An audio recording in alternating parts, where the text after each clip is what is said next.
कक्षा 12वीं के समस्त विद्यार्थियों को हिंदी पठन पाठन की हार्दिक शुभकामनाएं।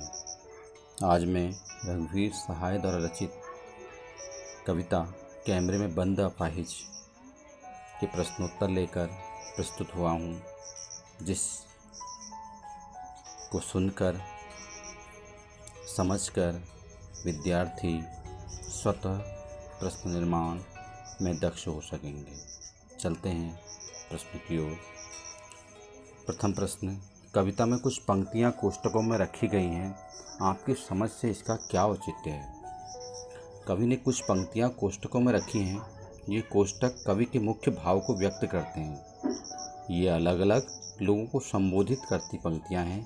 ये एक तरह से संचालन करने के लिए हैं, जैसे कैमरामैन के लिए, कैमरा दिखाओ इसे बड़ा बड़ा, कैमरा बस करो, नहीं हुआ रहने दो, पर्दे पर वक्त की कीमत है। ये सब पंक्तियाँ कैमरामैन के लिए हैं। फिर दर्शकों के लिए, हम खुद इशारे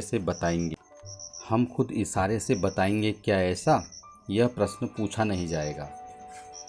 अपंग व्यक्ति को, वह अवसर खो देंगे, बस थोड़ी कसर रह गई।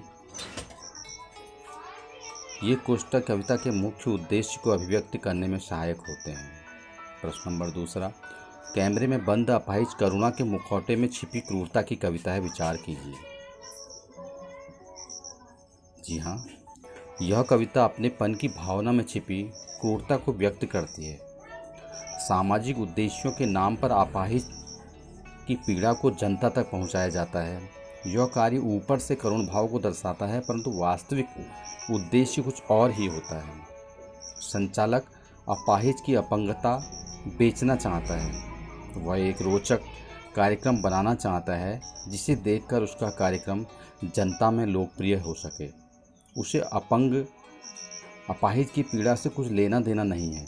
यह कविता यह बताती है कि दूरदर्शन पर दिखाए जाने वाले इस प्रकार के अधिकांश कार्यक्रम कारोबारी दबाव के कारण संवेदनशील होने का दिखावा करते हैं। इस तरह दिखावटी अपनेपन की भावना क्रूरता की सीमा तक पहुंच जाती है। उन्हें उसकी पीड़ा से नहीं, केवल अपने लाभ से ही स्वार्थ होता है।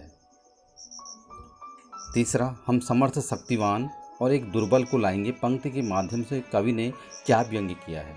हम समर्थ शक्तिमान पंक्ति के माध्यम से कवि ने मीडिया की ताकत व कार्यक्रम संचालकों की मानसिकता के बारे में बताया है कि मीडिया अपना प्रचार प्रसार की ताकत के कारण किसी का भी मजाक बना सकती है तथा किसी को भी नीचे गिरा सकती है।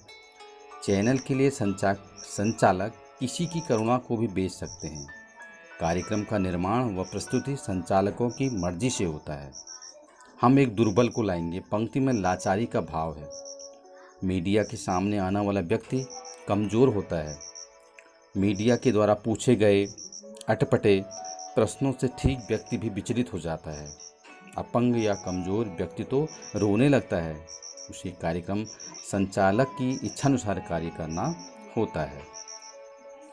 प्रश्न नंबर 4, यदि शारीरिक रूप से चुनौती का सामना कर रहे व्यक्ति और दर्शक दोनों एक साथ रोने लगेंगे, तो उससे प्रश्नकर्ता का कौन सा उद्देश्य पूरा होगा?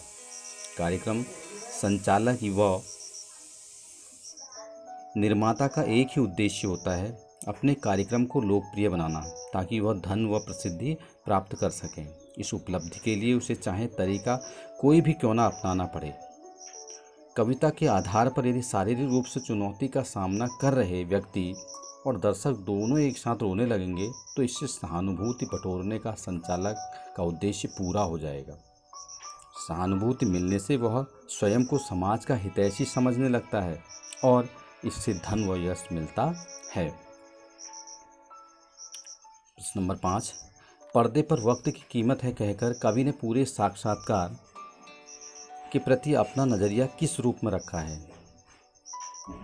इस पंक्ति के माध्यम से कवि ने पूरे साक्षात्कार के प्रति व्यावसायिक नज़रिया प्रस्तुत किया है। पर्दे पर जो कार्यक्रम दिखाया जाता है उसकी कीमत समय के अनुसार होती है। दूरदर्शन व कार्यक्रम संचालक को जनता के हित या पीड़ा से कोई मतलब नहीं होता। ये अपने कार्यक्रम को कम से कम समय में लोकप्रिय करना चाहते हैं।